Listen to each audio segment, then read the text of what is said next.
Audible lets you enjoy all your audio entertainment in one app.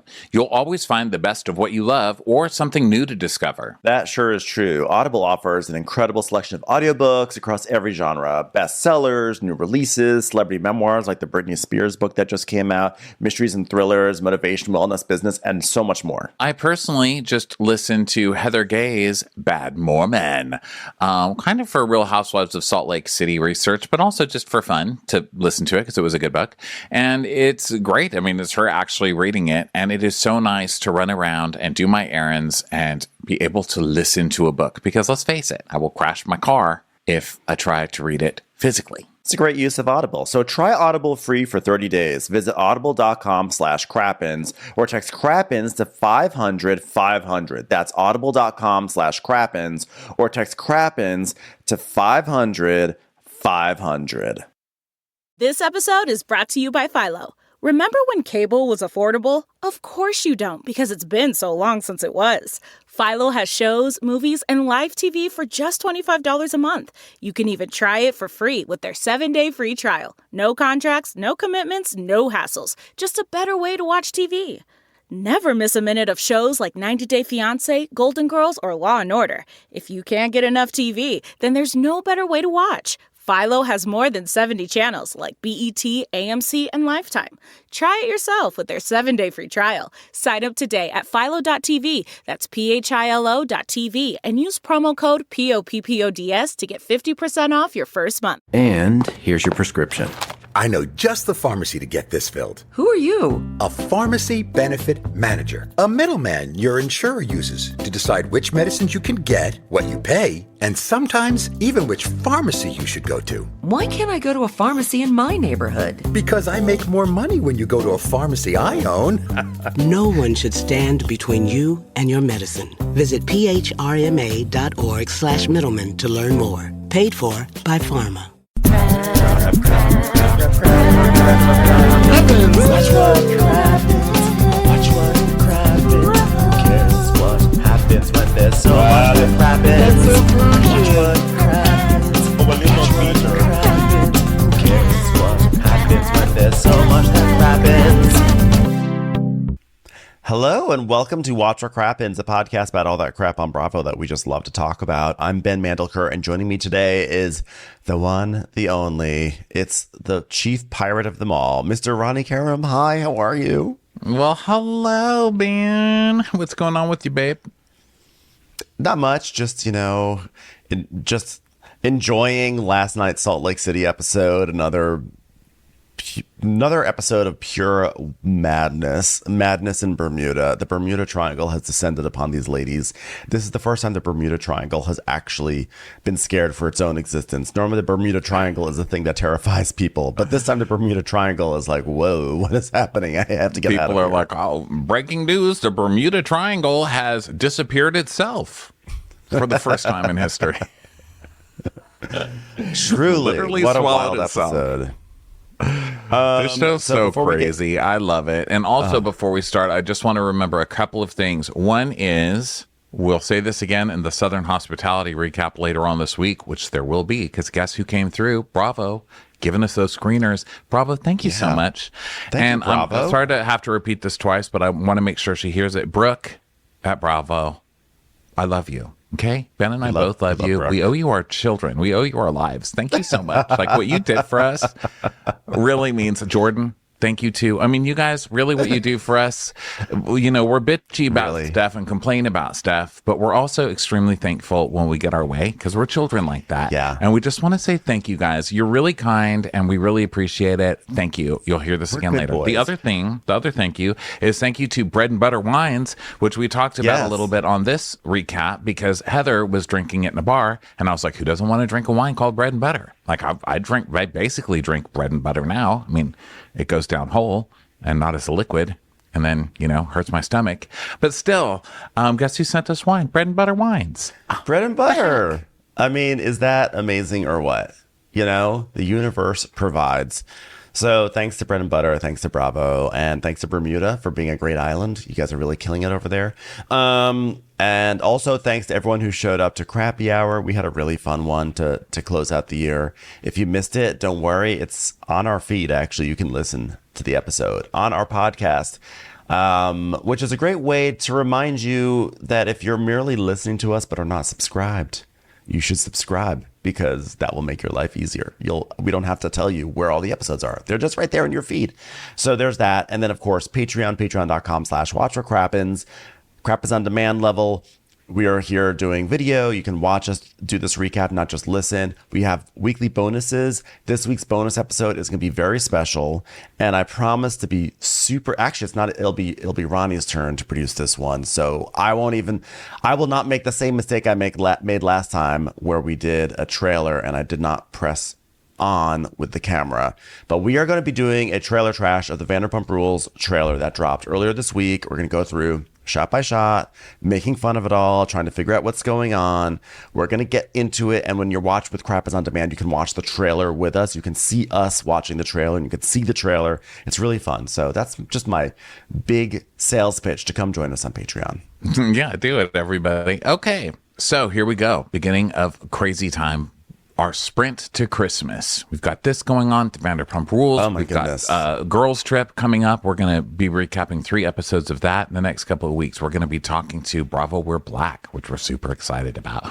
We're going to be doing Southern Hospitality, Southern Charm, Real Housewives of Beverly Hills, Real Housewives of Salt Lake City, Real Housewives of Miami, and something else that I forgot in there. It's a lot. So stay with us, because we're sprinting to the end, darling. Sprinting to the end. Yeah, Christmas week, by the way, it's going to be a very fun week. We have a 4-part recap with Reality Gaze of Ladies of the 80s, A Diva's Christmas, which was on Lifetime. So that's like a 4-episode thing that's going to be Christmas week. Plus, we're going to have our recaps of Girls Trip. If you're going to be wondering, like, wait, where are those recaps? We are saving them up, and we'll be putting some out on Christmas week. There's like a million shows, like Ronnie just said, and we want to go on vacation. So we're just trying to we're playing Frogger right now with these TV shows, and we're just trying to get through the street, without getting run over. We're just bear with us and just. Okay, so here we go. Real Housewives of Salt Lake City, season 4, episode 14, Bermuda Birthday Blues. Yeah. What a fucking show this is. What a gift. What a gift. Wow. What a wild, wild gift. So everyone's waking up. We're seeing all the women's beautiful views outside their windows, except for Meredith's. Meredith is just like some leaves, which, by the way, still pretty in my mind. It's not like she was looking at a brick wall. It's not like she was like the Potomac cast staring at a construction site outside the Van Zandt Hotel. I know. It's like Heather's view, Monica's view, glorious. Angie's view, glorious. Whitney's view, glorious. Lisa's view of Diet Coke Hills, and Sprinter Driver's view of gorgeous ocean. The caterer's view, Jack's view in Colombia, rolling hills of luxury. And then it's just Meredith's view. It's like Brooks on her iPhone, rolling his face. Ew, you're in a small room. Gross, mother. So Whitney is like, Monica, where's the birthday girl? I hear it's your birthday. So she goes into Monica's room and they hug and stuff. She gives like a gift. She's like, this is like funny and cute all at the same time. So it's a shirt that says Salty AF, which is funny and cute all at the same time. And Monica's like, oh my God, should I wear it to breakfast? And Whitney says, well, I thought it might be good over a swimsuit or something. Okay, Whitney, we know how T-shirts work, but thank you. Thank you for this airport gift shop gift that you picked up. Thanks for explaining T-shirts. So then Heather is trying to blow up a balloon, and she doesn't understand the balloon shape. I think it's an apostrophe. That's my guess. I think it's like I assume it's like a heart, or it's something that I feel like one aspect of it has been inverted. So it's creating an apostrophe or a comma shape. And Heather is very concerned about it. And you can see in her eyes, looking at the strange shape of this balloon, how do I turn this into a story about the horrifying things I went through at the Mormon church? Like, when I was a Mormon, I wasn't able to complain about strange balloon shapes. But she doesn't. Looking at this balloon, it being so reflective, I see myself and how far I have come. And I remember back in the beginning of my Mormon journey, how we weren't even allowed to look in mirrors. It was considered a sin. It's like, okay, wrap it up. It's a fucking balloon. Okay? Fucking Mormon Gina monologues. Come on. So Angie comes out, and Angie and Heather are sort of like matching because they both have animal prints on their outfits and everything. And Angie's like, glorious day out here. Look at this. And Heather, they're going to make Monica a queen for the day because it's her birthday. And there's like a little tiara, and Angie's wearing the tiara. And Angie's Monica like, comes hey, out. so. Oh, go ahead. Sorry. No, Monica's not out yet because everyone's like still slowly filtering in. So Angie's like, did you have fun last night? And they're like, no. So then Meredith comes out. She's like, so what's going on out here at the table? Wow, like what in her, an like, incredible happy mood. view out here. It's like the whole beach has a bathtub. Lucky beach. So let me get this straight. You have more respect for the beach than you do for your friend. Wow, I actually had no idea there was an ocean out here, because how would I? I'm basically facing a brick wall made of leaves out my window. Thank you very much. So they're talking about how Whitney came in really strong, but she, it's understandable because she has feelings about things. I mean, listen, I was going to say she has thoughts, but who are we kidding? That's a stretch. All right. So Heather's like, well, she really came for the jugular with me. She told me to shut the fuck up. I mean, there's worse things. Right. I love what selective outrage is the phrase I like to refer to. And Meredith is like, well, I don't think that anyone should speak that way, period. And it does a flashback with, don't fuck with me. Tell her to fuck off. Fuck off right now. I don't believe the F word. in speaking that way. That is my own personal view. Other people might have different views about that, but that's mine. And Heather's like, well, okay, let's just keep debating the ups and downs of Whitney being petty. Hi, petty. Did you hear your name? She's like, I don't know, but I do think the t-shirts maybe should be worn over bathing suits. Well, we were talking about you and about last night. Like, why'd you come at me last night? All I was trying to do was remind Lisa about how condescending your approach is to their friendship. And Whitney's like, I'm sorry I said that to you. I don't want to talk to you that way. I'm sorry for speaking to you that way. And so then Heather starts doing that thing where she starts fixing Whitney's collar. It's like that weird, like, this is a gesture to show I'm okay with you. I'm going to fix some element of your shirt. She goes, okay, well, don't ever do it again until I do it to you. It's their big sister. It's their big sister energy, like, I take care of you. Don't you ever forget it. I'm fixing your collar. I get you cigarettes in the cell, and I can also shank your ass anytime I want. So she fixes her collar, and then that fight is fixed. So then we get my favorite sound effect. Like, just my favorite completion horn. Just like, okay, that fight's done. So then Whitney, they give like cold hugs, and then we move on. And Whitney tells us, I'm genuinely sorry I lost control, and I hope that Heather's over it because I don't want to feel like I wasted an apology about it. So then they start talking about how the balloon's like a ball sack, because Heather's in that mode where she's like Shecky Green, she's like, this is me in a positive attitude. I'm going to make a joke about everything this morning. Yeah, she really is. Like, there are two balloons that are next to each other, and she starts saying it looks like a ball sack. And then she starts talking about how I've been doing breakfast parties 3 times a year for the past 25 years of my life. I know a thing about breakfast parties, and breakfast parties involve balloons. And one thing you know is if you put 2 balloons together, they look like a ball sack. And I sure as hell prefer a ball sack than a balloon right now. You know what I'm saying? Anyone, tips in the jar. Tips in the jar, everyone. It's just really funny that this is her like Elaine Boozler moment, but then in about 10 minutes she's gonna start crying and freaking out that people are talking about sex. So just wait for it. Just wait for it, everybody. So Lisa comes in and she's like, happy birthday. Wait a minute, she's not even here. Guys, we did such a good job decorating. I love the decorations. Did you bring a freaking helium tank, Heather? This is hilarious. No, it's a manual pump, but you'll know how to use it. It'll come natural to you. Yeah, this is how I get my Jaws tickets. I can laugh about that now. It's hilarious now. So now Monica finally enters, and she enters from the wrong way. They all are coming in through the door, and she comes in from a staircase. Which, by the way, if you're doing a surprise party, you got to cover your bases, okay? So she comes in, and Meredith's like, "Well, we're all decorating," and Heather's like, "Happy birthday, Monica! You are now entering officially middle age." And Monica's face is like, Thanks. Didn't have to say that part, Heather. Thank you very much. So Monica cries. She's very touched. And she's like, guys, I don't want to make it sappy, but honestly, it's insane. And like, I've never had a birthday like this in my life because I'm poor. So thank you, guys. Thank you.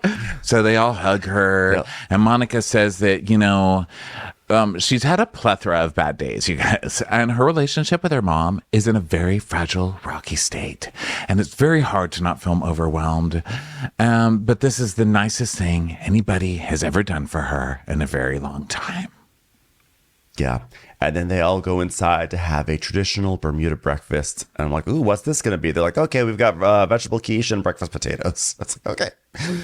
Love that insight. So then, so Monica's telling them that today they're going to go jet skiing. And then she's going to meet up with her family who she hasn't seen in 30 years. And she's like really nervous. And the whole family is living in the same house. And they all live together. And Heather's like, well, what are you going to talk to them about? She's like, well, girl, I'm going to tell them a lot about their cousin Linda, girl. And then she says that after all that stuff that happened, that whole conversation that happened a few episodes ago, Linda didn't even show up to therapy. Linda didn't show up, and so we see a clip of 2 weeks earlier, and the therapist is like, your mom was supposed to be here? What happened? I think she's talking to something, because I am missing a tree from out front, just kind of odd. And Monica's like, well, the last couple of days, she really lost her shit on me, girl, and I, freaked out, and I was like, what's wrong with me? You can't even come to therapy? This is your idea. So then she tells us that she tells all the girls, including us, that we're the girls. Her mom has been trying to come on the trip because she's been contacting her family and saying, oh, hey, Monica's going to come visit you and I want to surprise her and come on the trip too. And she's like, I don't like that because she's just trying to come on a Bermuda trip. If she can't show up to therapy, she shouldn't just come because it's in Bermuda. That's obviously her just trying to get a free trip from production, right? Yeah. This is not, I'm sure Linda's pitching it oh no, it's going to be this great mother-daughter bonding thing, et cetera, et cetera. But Linda's just trying to come on the cast trip, which is, that's so classic Linda. I don't think have we ever seen a mom shamelessly try to attach herself to a cast trip on the Real Housewives? I can't think of any. It's pretty good. You got to hand it to Linda. Yeah. It didn't work, but no. She tried it. Linda tried it. So what's her name? Yeah. LD Millionaire. Twitter. Is that her name? LD Millionaire? I don't know her Twitter name. Yeah, LD Millionaire. Here to aspire. Okay, go ahead, Ben. Keep reading on. I'm going to see if I can find her. So Monica's talking about how they're going to go jet ski and they're going to go to the beach. And then afterwards they're going to get into Bermudian pirate wench costumes, which then Lisa winces at. And so she goes, well, I don't like getting dressed up. My contributions are hoop earrings. Just thank you to your nod to piracy with your hoop earrings. And then Heather's like, well, that's the only thing she's going to wear. Full naked giant hoop earrings next to 2 balloons that look like a ball sack. Am I right, everyone? Oh, wow. Whitney's having so much of an effect on you. I'm really proud of you. So now after breakfast, Monica invites Lisa up to her balcony. And so Lisa goes and joins her. And she's like, oh my gosh, jet skiing. Are you ready? Now, I don't want to wear a costume that looks like a jet ski. So my contribution are bracelets. Okay? Ha. Did you find Linda's Twitter, by the way? Yeah, I'm just listening to you. I was I'm just going to keep going until you interrupt me. Well, the reason I was looking for it is because I wanted to see if she said anything about last night, because I have questions about about how this all unfolded. She didn't, she just does a lot of like, j'adore success. And she'll be like, here's one from 11 hours ago. Monica, you called me at 6:05 p.m. You know I work until 7 p.m. You're making it sound like I avoided you, which I didn't. Dun, dun, dun. Because Monica said, Linda, I called you tonight, no answer, but I see you're available on here on an app where the world can continue to see this dysfunction. At that time, I did believe that you had something to do with it, which I told you on the phone a couple of days ago. You then talked to me. Oh, so she didn't have anything to do with it. You see, I figured. Okay, here we go. I'm going to read this from the beginning, shall I? So Monica posted, I guess, on an Instagram because it's pink. It says, I'm just going to say this. Production spoke with my family in Bermuda, communicated with them, met with them in Bermuda, went to their homes and visited with them, signed stuff to film for my birthday and everything. So people claiming I don't have family there or it was a lie can continue to believe what they wish. It will not. Oh, that was going to be my conspiracy theory. That's going to be my conspiracy theory that Linda made it all up and was catfishing her own daughter. Okay. Yes. So then Monica writes, who posted that? I'm just going to say this. Production spoke with my family, communicated. Okay. So then she has one that says, Linda, I called you tonight, no answer, but I see you're available on this app. At the time, I did believe that you had something to do with it, which I told you on the phone a couple of days ago. You then talked to me and showed me texts, and we cleared it up, and now I know. So Linda didn't. You know what? Here's the thing. Like, Linda's an asshole, but I still, every time something happens, I'm like, wait a minute. Is Monica telling me the truth? Because one thing you can't forget is Monica's also an asshole. She's a very funny asshole, and she's the best casting of the year. I'm glad she's on this show. But Monica's full of shit, too. And I feel like people forget that on the internet. Okay, so let me finish. She's really sly, yeah. Yeah. However, that does not take away from what I felt and thought happened at the time. It does, because you went on national TV and blamed your mom for doing all of this shit that she didn't do, Monica. So yeah, it does kind of take away from it. It's time for a commercial. It's time for a Crappens commercial. Bombas presents unsolicited gifting advice. Number 1, if they say not to get them anything, get them something. 2, underwear is a great gift, just not for your boss. And 3, those absurdly soft Bombas socks and slippers you've been eyeing for yourself, they'll love those. And the fact that for every item you purchase, another is donated to someone who needs it, they'll love that even more. Go to bombas.com/Wondery and use code Wondery for 20% off your first purchase. That's bombas.com/Wondery, code Wondery. The mission: find handmade gifts that won't blow your budget. The answer? Etsy. Whether you need something for the home chef in your life like serveware and cookware, or style pieces like rings, clutches, and seasonal jackets for that trend-setting special someone, Etsy has it for all budgets. New to Etsy? Use code HOLIDAY10 for 10% off your first purchase. Maximum discount value of $50. Expires December 31st, 2023. Terms at etsy.com/terms. Etsy has it. So she says, yes, I know now. In that moment, I did not know anything. I was blindsided and I felt humiliated and embarrassed and crushed. However, I still have no idea what happened and why they backed out. There you go. Your name is cleared. Looking at our relationship, your behavior on Twitter alone, you can see how me thinking that you could have been involved was not out of the realm of possibilities. That's also true. Fair. Fair. That is fair on her part. So she says, you could have gone to Twitter and confirmed we have family there since people aren't believing that, but this is important too. Anyways, I hope you can sleep better now since I've told the whole truth. So help me God, and I'll take all the help from God I can get right now. And then her mom writes, Monica, you called me at 6:05. You know I don't work till 7. You're making it sound like I avoided you, which I didn't. So these two are just dysfunctional. They are. And I mean, let's not forget also that Monica is trying to like grift Beauty Lab and Laser currently. Okay. So we do have to take everything she says with a grain of salt. But you know what else I take with a grain of salt? A margarita, which means that there are a lot of delicious things that go with salt. And Monica. Literally every good food has salt in it. So I'll take it, you know? I'll take Monica.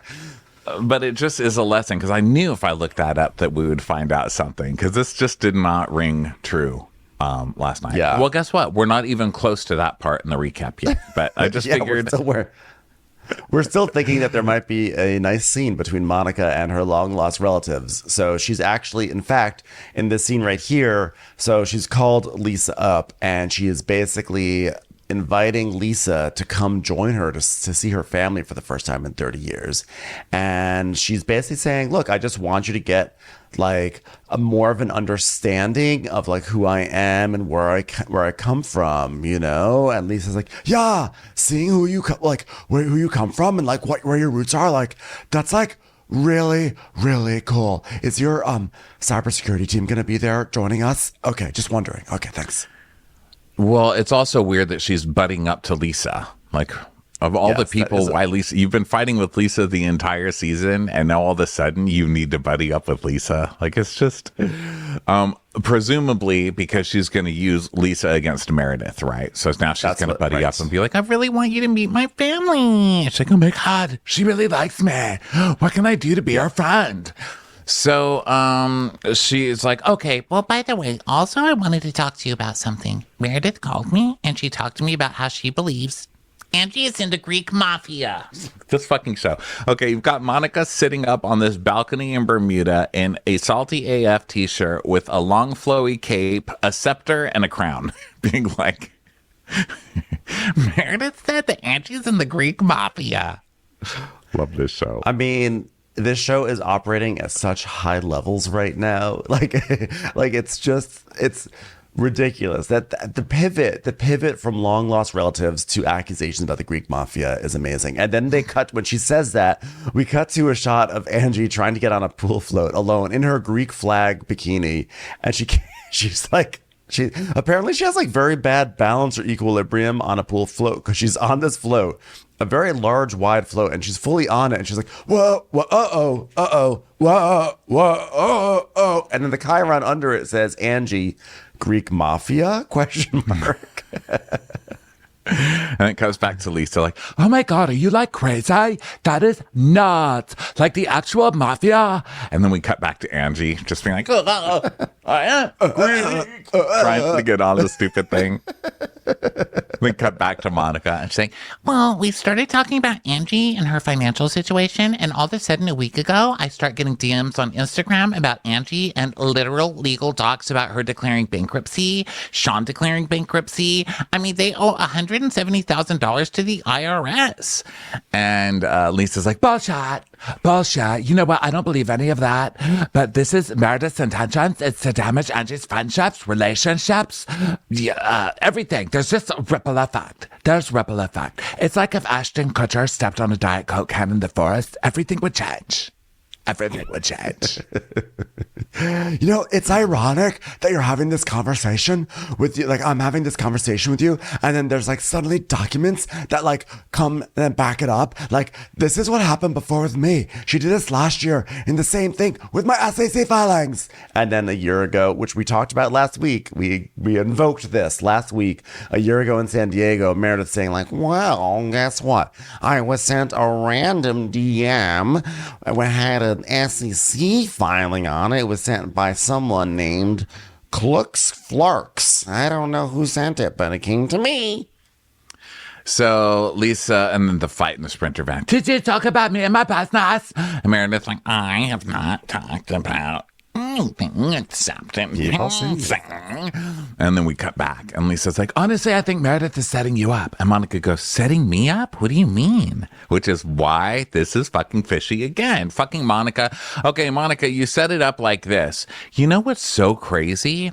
I was just talking about this to Meredith, and then I get all of these DMs. Isn't that crazy? Which leads Lisa to go, no, it's not crazy. She did that on purpose because she's setting you up. And Monica's like, what?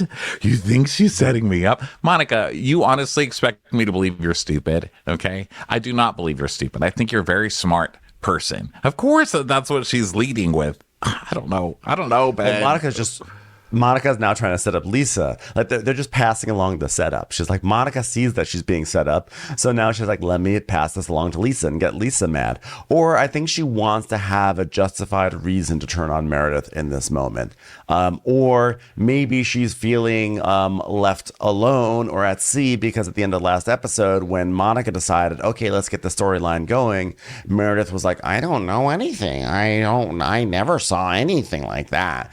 So, which was actually, you could interpret that as Meredith saying, oh, I want Monica to do my dirty work. I also interpret it as like, hey, we talked shit about Angie off camera, but you're not going to make me talk shit about her on camera, so don't even try it. That's kind of how I interpreted it last week. Yeah, was that. Right. Where she's like, why are you talking about this on camera? What the hell? Yeah.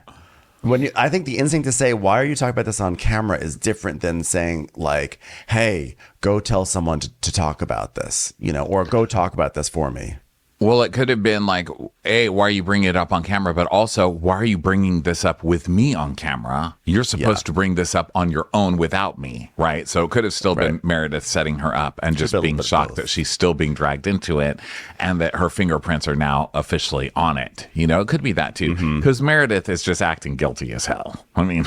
By the way, any doubts I had last week are gone this week because she does act guilty as hell, but they all act guilty as hell. I can't really tell because Monica's acting guilty as hell too. So, and what we've seen from Monica is that she takes things that the ladies say and she twists them and then regurgitates lies out of them. So she'll take like a grain of truth and then regurgitate it as a lie. So, girl, I don't know. Yeah. So now when Lisa's like, yeah, you're being set up to do the dirty work. And Monica's like, girl, if I'm being used as like a pawn to get the information out, like that's like really fucked up, girl. And I'm going to be like really sad. I'm like disappointed. Then I'm like once again being used as like someone's scapegoat for some bullshit rumors. By the way, this whole thing, and Whitney does this too, like, I can't believe I'm being used again as someone's scapegoat. What does that say about you? You gotta like get your shit together. Okay, if people keep coming to you because they know they can manipulate you, it's time to start getting some instincts around people. But it's not, they say being used, but it's not even being used. You're repeating mindless gossip. Like you're just as bad as the other people. Like they make it sound like, oh my God, the other people are evil gossipers. But when I do it, I'm just like this innocent, sweet little lamb.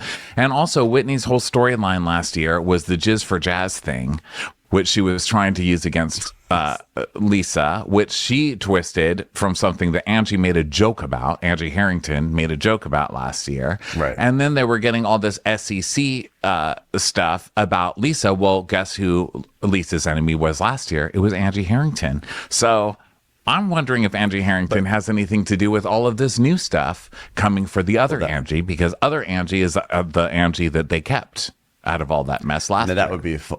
That would be funny. I mean, ultimately, the reason why people I'm so like sorry to Monica interrupt Whitney, you, but just before I forget to say it, also last year we found out that the big deal with Angie Harrington and her husband is that they did have fake accounts that they were coming out after. They were coming after everybody with, and her husband had to apologize on national TV for that shit. And wasn't it against Lisa? It was against Lisa, right? And they apologized with Meredith. It was against Lisa, but his name, his name was like Shaw fan or something like that. He got himself into such a mess, but ultimately, Whitney and Monica, the reason why people so reliably go to them to help spread rumors is because all they do is prattle on. All they do is gossip, and they talk. I mean, everyone gossips, but they really they just let it all fly out. So it's like why am I being used again? It's because you don't shut up. You're always talking about other people's shit. But also they phrase it in this way like they're these innocent little lambs, and I can't believe I'm being used. But so coincidentally, it's also stuff against your enemies. You know what I mean? They're both coming for their enemies, and then they're acting like, what? I can't believe I was tricked into like trying to embarrass my enemy on national TV. Here I'm going to blame this other person for it. And I mean, they're ridiculous. So Monica's like, yeah, if I'm being used as a pawn, it's fucked up. So Monica's also very smart, and it's possible that she did all this stuff with Meredith to pin it on Meredith. You know what I mean? Because who at the time really even knew Monica was on the show? Like, why would people be DMing Monica with this information? It's now either it's obviously it's Meredith, which I think is still a very good. It's obviously still a very good, the obvious choice. But I like it, right? But I like it. I like an alternate conspiracy theory where I like the idea that Monica. It's Lisa Rinna. Has created well, here's the thing. If Monica blocks this other person, like the thing with Instagram is if you block people, that's Lisa Rinna. That's what you just said. If Monica blocks other people, if you block someone on Instagram, a lot of times it'll say block this person and other accounts they've created. So if she had blocked this random DMer and then she finds out that she's no longer connected to Meredith, then she might get an answer, right? That's true. But who knows? I mean, does it? I'm not sure if that works. Girl, I don't know. I don't have a cybersecurity team like Lisa Barlow, but I do like the idea that Monica sent the DM to herself to set up Meredith, to make Meredith look like she was sending it. But ultimately, I just don't know if Monica operates on that level. But it's great. Maybe it's well, Cosby. I think that she watches the show, obviously, right? She's like a Housewives fan. So she obviously watched the show. And from watching the show, you know that Meredith was accused all of this from last year. So if you really want to get Meredith, just do something that everybody's going to totally believe, which is this. It's the Instagram. It's like... It's because the alternate is like, is Meredith really this dumb to do this twice? I mean, she just got called out. The whole reunion was about Meredith doing this last year. She totally got busted. Is she really dumb enough to come back and do it again? Is there a very, very obvious answer that we are just not paying attention to? Who was the person that Angie got into the biggest fight with last season? Who is the person who poured champagne on Angie's head? Who is the person who has nothing but time on her hands to look up information like this? Miss Jen Shaw. Jen Shaw is the one who would have the biggest axe to grind against Angie. Bigger than Meredith, in fact. In fact, Meredith's axe to grind against Angie still doesn't fully make sense. It's just like something that she decided to enter the season with. But Jen would have real resentment that she brings this lady on. This lady accuses her of not paying for her party, and then Angie gets to be a cast member while Jen rots in a cell somewhere in America. And Monica is a mini Jen. Shaw. Monica is like a more palatable Jen. You know what I mean? So who knows? So I don't know that we're ever going to find out, but I love talking about it. I'll be talking about this probably on my deathbed. This is a fun one. I'll be like, who did it? Who sent the DMs? All that the DMs of like very accessible public records. Yeah, very accessible, and also small potatoes records like bankruptcy. Ooh, like who hasn't? You're all poor. Like who are we kidding? You're Bravo. You're all faking it. You're all. If you're an American, chances are you're $1 zillion in debt because everything we own is based on debt. No one has the cash to go buy a house. Okay, maybe Kenya Moore. I mean, who else do you know? Who have you ever seen that's just like, I'm buying this house in cash? It's very rare. I mean, you have to be super, super rich, but just the way everything is set up, we're all built of debt. You know what I mean? So it cracks me up when they start this like, oh my God, they're in debt.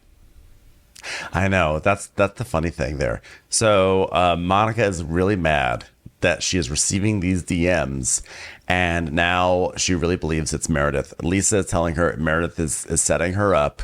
It's looking pretty. It's a strong case. I do think the Jen Shaw case has some merit. I do think that I enjoy the Angie Harrington conspiracy. I enjoy the Monica doing it herself. There's probably a Linda conspiracy to be found. There are a lot of suspects. I think they're all great. It's great suspect, great like conspiracy. I don't think Linda going on all around. Linda would just send headshots. Linda doesn't care. Linda doesn't care about She's Angie. Like, I have some important information, Monica, that I want you to read about Angie. Mom, it's just your headshot. Thank you. Yeah, I think Linda would be sending information about Monica to bring Monica down. I doubt that she would even care about anybody else. Yeah. So now it's a little bit later, and it's time to go jet skiing. So they're all going to go jet skiing. And there's a lot of bitches. Come on, bitches. We're going to go jet skiing. Yeah. Yes, They get in the sprinter. Yes, bitches. So they get into the sprinter, and Angie's like, hey, you guys, do you know what we should do? Is make up Mormon raps. Hey, Heather, remember when we were in school how we would make up the Mormon raps? I mean, how did we just let this one go? Where are the Mormon raps? Yes. Heather's like, no, my parents didn't let me listen to secular music. Where are the Mormon raps? God damn it. Yeah, and the scene just ends. I was like, excuse me, were the producers so traumatized from Lisa Barlow's rap at the Bad Mormon party that they were like, we just can't go back to this well. It's not going to be good. Yeah, I need something. Is it really hard to rhyme something with John Smith? I mean, Jesus Christ. I mean... Rolling through your hood with a Smith & Wesson, trying to avoid John Smith and confessing. There, boom, did it. Go Mormons, it's your mission. Gonna party like it's your mission. It's not even your mission. You can find me in Colombia, Bible full of words. Well, I'm running out of steam. Okay, that's done. I can only do a Mormon 50 Cent for so long. They start talking about the color yellow, and Heather's like, oh my God, that's Ashley's favorite color. And Lisa's like, oh my God, that's my favorite color. Let me talk about yellow being my favorite color. And Heather's like, no, we're talking about Ashley right now, because Ashley's like in the best stage of her life. She's like young, she's blonde, she's on a beach, she's driving a Mercedes, she's in a sorority, her mom puts money in her account. I was like, are you trying to get your daughter beat up? Because... I want to put nails in her tires. Okay. Don't describe your daughter like that on national TV. Oh my God. Hot, blonde, rich girl who doesn't have anything and drives a Mercedes and she's on the beach. Like, steal her car. At least take the hubcaps. Ronnie wants to take her down a peg. So Monica's like, has she had sex? And Heather's like, I'm not going to talk about my daughter's sex life. And Heather tells us that she doesn't shy away about having conversations about certain things, but she finds it just, some things are disrespectful and some things are sacred. And her daughter's sex life is one of those sacred things that she's not going to talk about on TV. And Monica's like, well, I don't think it's a big deal. And she's like, well, want me to ask her how her sex is? And she's like, yeah, Kris Jenner does it all the time. There's who you want to emulate. I mean, it's hard to say, like, who wants to emulate the Jenners? Because they're, like, worth $97 trillion or whatever. But I don't know. Do you? Other than that part, does anybody want to emulate them? I don't know. Because it's hard for me to watch that show. I haven't watched it since back in the beginning. But every clip I see of it, my head tilts like, like when a dog hears a funny noise and their head tilts. That's what mine does every time that show comes on. I'm like, huh? Or I see a clip of it. Scott, you know what I really don't appreciate? Like, you really don't appreciate, like, how you treat me, Kim. And then Kim's like, well, you know what? I, like, really don't appreciate how you treat me either. Because, like, I, like, made things possible in this family. Yeah, but, like, for you to, like, say that I don't make things possible in this family, like, that is, like, so offensive, Kim. You're offensive. Oh, my God. Did you just humor me? Yeah, I've not seen it in ages. I hear it's better now that it's on Hulu. I really struggle with reality shows that are on the E! Network. I feel like they're made by interns. I'm like, what is happening here? Commercials. Here comes one right now. This episode is brought to you in part by Purina. The holidays are here. It's such a fun and festive time, and also a great opportunity to reflect on all the things we're thankful for. And if you're like most people, your pet is somewhere at the top of your list. Purina is dedicated to creating richer lives for pets and the people who love them. From helping older pets think like their younger selves, to making cat ownership a possibility for more people than ever. Purina is helping pets live longer, healthier, happier lives. Your pet gives you so much the whole year round. So this holiday season, treat your pet with Purina Treats. Best-in-class nutrition, unsurpassed taste. From dogs to cats, Purina has you covered for all your treat needs. Your pet is Purina's passion. Head to Amazon.com/Purina to learn more. So Angie, she's like, I have known Heather since she was 15, and Heather has a very strong LDS girl, and here we are on the topic of sex and is making her uncomfortable. It's hard to deprogram ourselves after we are taught certain things our whole lives. Literally, when you are an actual robot, it is very difficult to deprogram yourself. You are literally killing yourself. Greek robot. I mean, it really is hard to deprogram yourself from religious training or really anything that happens when you're a child. Just getting it, like childhood trauma and stuff like that. When I was a little boy, because I'm half Lebanese, so the Lebanese side of my family for birthdays, it would just be these huge things with tons of people there and all your cousins and all your aunties and all this stuff. And everybody's dancing around. And God, I don't even remember what birthday, maybe my fifth birthday, they brought out a belly dancer at a child's birthday party. Yes, we did. Okay. Judge away, fuckers. But they brought out a belly dancer whose name was Rosie. I'm still terrified. When belly dancers come out, there's still part of me that like my butthole clenches and I start sweating like every single time. I was terrified. Belly dancer. Yeah. I remember being like 6. Really? I remember being like 6 or whatever and going to Epcot Center and they've got like a Moroccan restaurant and there were belly dancers there. And were you traumatized? I was not. Okay, I was entranced. I became watering down my trauma. All right, this is my trauma. I'm very upset about it. And you're like, well, I saw a fucking belly dancer, and guess who wasn't traumatized? Me. I wasn't traumatized. Wow. Good babe. I just devalued. I was trying to deprogram you, Ronnie. I'm trying to deprogram. Okay, I'm more stressed out now. And by the way, no offense, belly dancers. I don't want someone's out there like chinging right now. They're like ding, ding, a ding, ding, like dancing around, practicing. And they're like, these fuckers, I came to this podcast for a place of peace. And they just dissed my entire industry. Listen, this is nothing against the belly dancing industry. Okay. But as a child, don't get your finger symbols too close to a child's face. You can't do that. And then bazooms like that. I've never seen like boobies like that right up in my face. I mean, she was having me motorboat her like while she was dinging the finger things like right in my ear. I was fucking horrified. I still can remember it. Wow. Well, I mean, there is a big difference between being 5 and 6, and maybe that's the breaking point between belly dancer trauma. Maybe I passed the threshold. I escaped. I aged up enough to appreciate the fine art of the feminine form. Well, that's the thing. I feel like whenever I have a trauma, you're like, that's not traumatic. But, you don't say that, but it's not traumatic to you.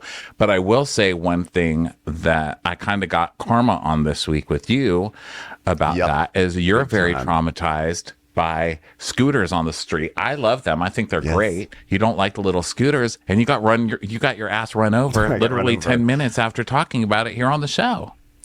On Potomac, I was actually reveling in the fact that a motorcyclist and someone on a bird scooter crashed into each other. And I was like, I just missed it. I pulled up just as they were picking themselves up. And I was so mad because I wanted to have seen it. So I was like, those scooters shouldn't. I was like, those scooters shouldn't be in the road. They should never be in the road. They should be on the sidewalk. So yesterday, I walk out of a building. I literally walk out of a building and a woman on a scooter crashes into me, crashes right into my shoulder because I was like trash. Shocked. And she was so sweet. This poor girl, she probably was like 21, and she was like, "Oh my God, I'm so sorry." I'm like, "I'm okay." I'm like, "Are you okay?" She goes, "No. Are you okay? That was 100% my fault." I mean, to be fair, I came powering out of that door. I didn't know you had to look left and right for moving vehicles when you walk out the door, but I did just say put those scooters on the sidewalk. So I got my karma. I got my full karma. Literally run over by a scooter on a sidewalk. And there's what's really ironic about it is we found out that girl was a belly dancer. So who's sorry like, I'm on the way to a 5-year-old's party. Gotta go. Tell me you're not traumatized by belly dancers. You see, karma's on my side. She crashed right into me. Crashed right into my arm. And the thing that was crazy is there was like construction on the building. So on the sidewalk, the sidewalk had like that like cover with like the scaffolding, So it was more narrow than normal. So I feel like if you're on a bird scooter, I still would prefer you on the sidewalk than on the street. But if you're going to go onto a sidewalk that has the scaffolding, maybe like go really slowly. Maybe don't go like speeding down and crash into people who are walking out of doctors' offices. Okay? Oh my God, she said she's sorry. Like, what more do you want? This poor girl. No, it was fine. I felt she looked traumatized. She looked sufficiently traumatized to earn forgiveness. Yeah. But listen, I helped her pick up her little hand symbols, and Listen, once I got her, coin chain belt back on her, she was on her way. She was her midriff was right back down the street. And I just saw her off to the bouncy castle. Okay, so here we are back in the Sprinter van. And Monica is, basically like, how's your daughter's sex life? And Heather is over horrified. I do think she is a little bit overly horrified. I mean, yeah, is it inappropriate to ask about your kid's sex life? Sure. But she's of age and you are talking about, who cares? Really, I guess is my point. So Monica tells us kind of a question I've had, which is, are you a bad Mormon or not? Because a bad Mormon would talk about sex. But it's not like vile Mormon. It's just like slightly rebellious Mormon, Yeah. Like I drink caffeine. I was on Heather's side for this, actually, not about I don't think it's like a parent is obligated to talk to their child about sex. They can. I don't care if they do or not. But what I felt Monica was chastising her about was that Heather did not want to talk to Monica about her daughter's sex life. Like, why on earth would Heather air her daughter's sex life on national TV, especially to someone like Monica, who that's very privileged information, what your daughter's sex life is. And also it's that is her daughter's sex life. And I just don't think that's cool to do that. Like her daughter's young, and to just air out who her daughter's boning in Santa Barbara to Monica of all people on a Sprinter van where the space where things go the most left on the show. I'm not saying she should. No, I'm just saying getting offended over is weird. Right. I would just be I'm not saying you're saying. I would have her initial response, which is like, no, I'm not talking about my fucking daughter. But it seems to bother her as the episode goes on more than I guess I would be bothered. I think Monica was just trying to be like, oh my God, we're wacky. We're on a girls trip. Let's talk about fucking. Because I think that's also just a Housewives. We're seeing it a lot on Potomac right now. When there's a dead moment, people are like, oh my God, let's talk about sex, And actually, I think it happens in friendships too, like normal life, where you're like, well, I have nothing to talk about. Stuck my penis through a wall the other day and have no idea who sucked it, but it was great. Have you ever done that? And then you start having that disgusting conversation. I forgot what we were talking about. Okay. So anyway, she starts having that kind of, Heather gets a little overly offended, but then, in my opinion, we go to the dock to do some jet skiing. Yeah, so it's jet skiing. Guys, I did not put my penis through a wall the other day. See, I don't even know why I'm talking like this. I'm just making things up that make me sound disgusting, and I didn't even do that.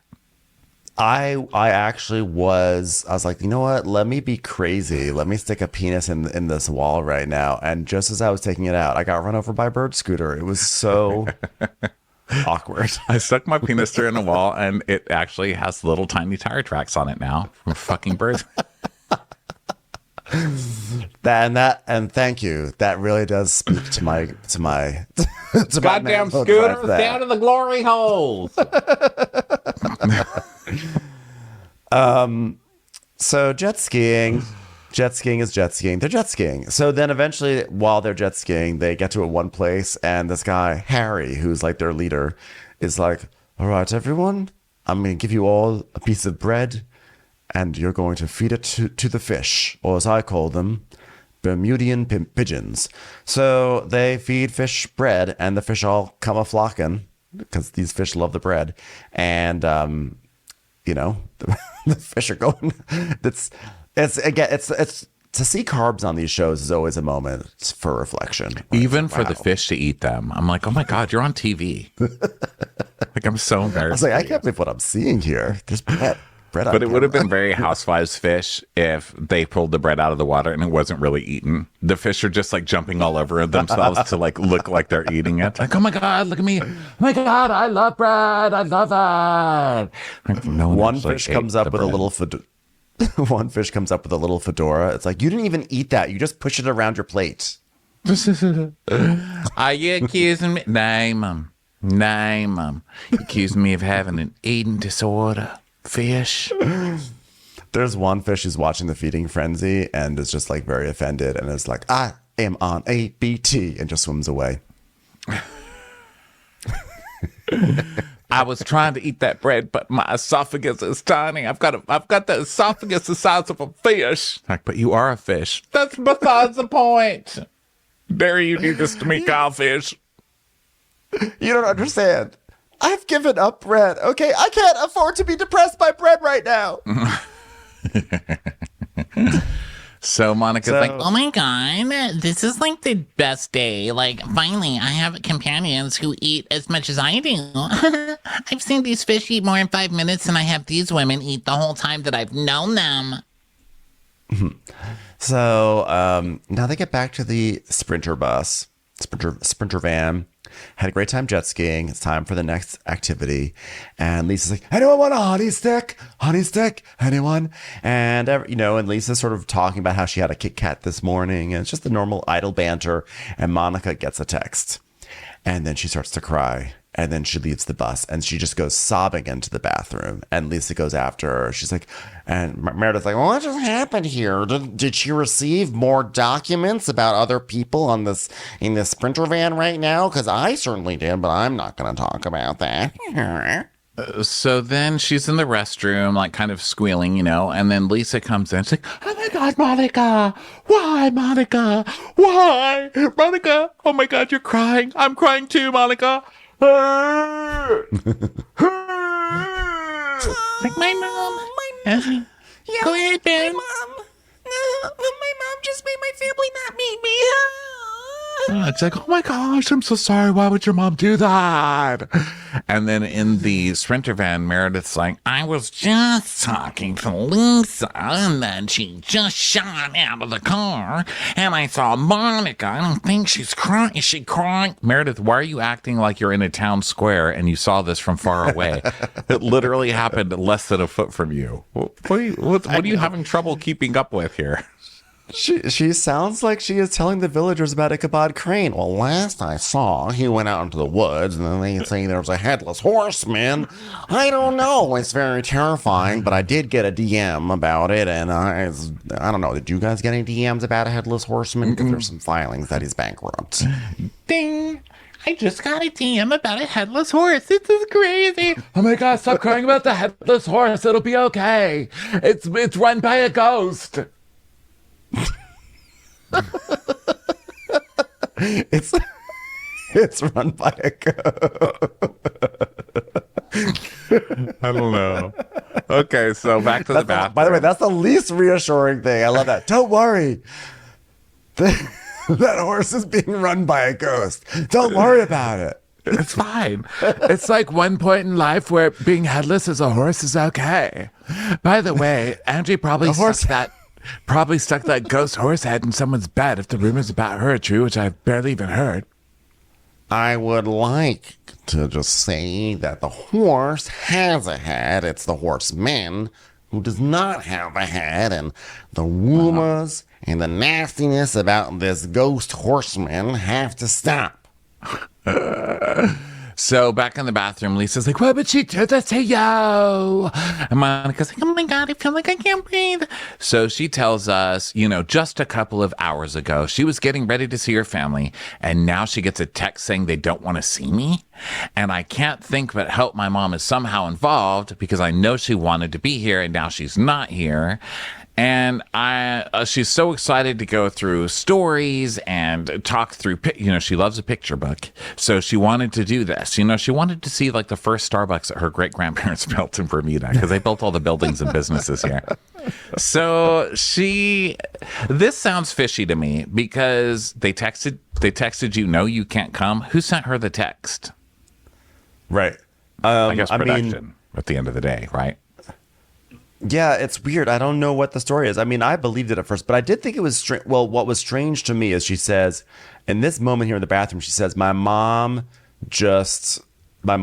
basically was like made my family not see me. That's what she says. My mom made my family not see me. And then she starts talking about how this whole thing, And I was in the back of my mind, I was like, wow, that is crazy. Linda is depraved. But then part of me was like, maybe they got freaked out by the fact that like it's reality TV. And then I imagine that there was producers going through there, et cetera, et cetera. So then it's cameras. It's all the cameras. They probably had to put up lights and everything. And I don't know.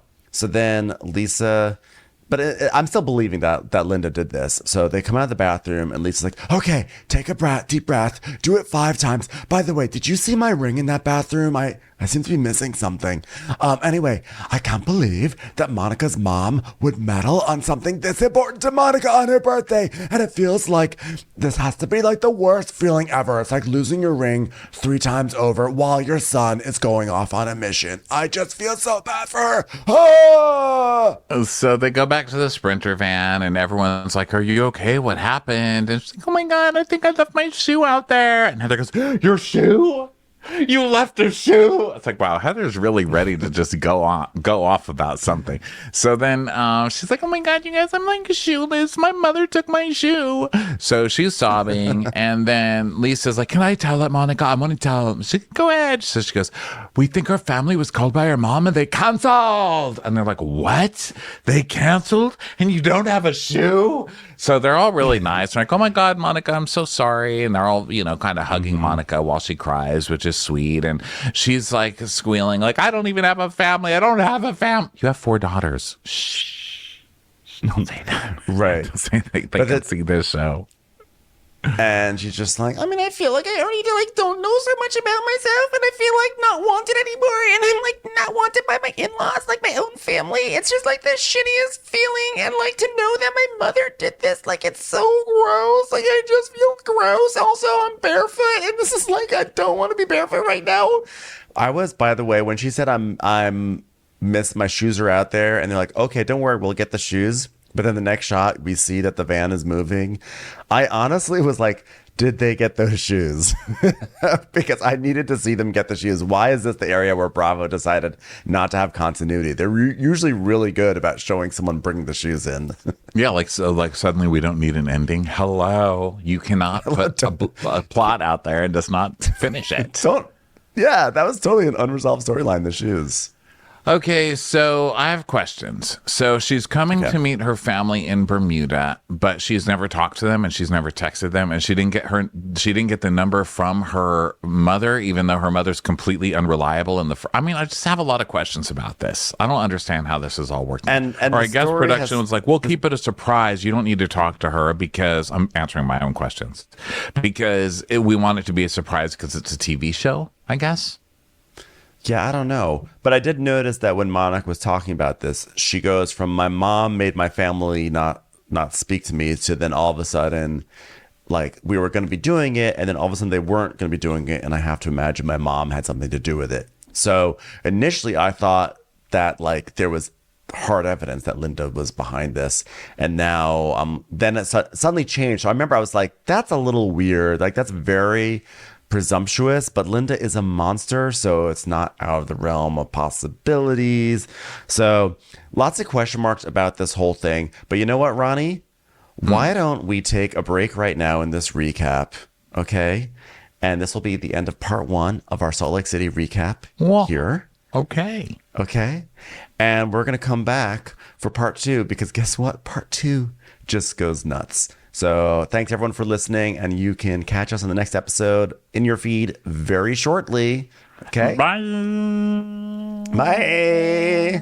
Watch What Crappens would like to thank its premium sponsors. Ain't no thing like Allison King. Ashley Savoni, she don't take no baloney. Strolling the park with Caitlin Clark. She's not just a Sheila, she's a Daniela. Itchels. Aaron McNicholas, she don't miss no trickolas. She's never scary, it's the Green Fairy. Jamie, she has no last namey. Hava Nagila Weber. Know your worth with Jason Kurth. She's the wind beneath our Jennifer Wing. Sip some scotch with Jessica Trotch. She's always supplying, it's Kelly Ryan. Kristen the Piston Anderson. Let's give a kisserino to Lisa Lino. Megan Berg, you can't have a burger without the Berg. The Bay Area Betches, Betches. And our super premium sponsors. Somebody get us 10 cc's of Betsy MD. We're taking the gold with Brenda Silva. Let's get real with Caitlin O'Neill. Don't get salty with Christine Pepper. Can't have a meal without the Emily Sides. Nobody holds a candle to Jamie Kendall. She's not harsh, she's Jill Hirsch. She's a little bit loony.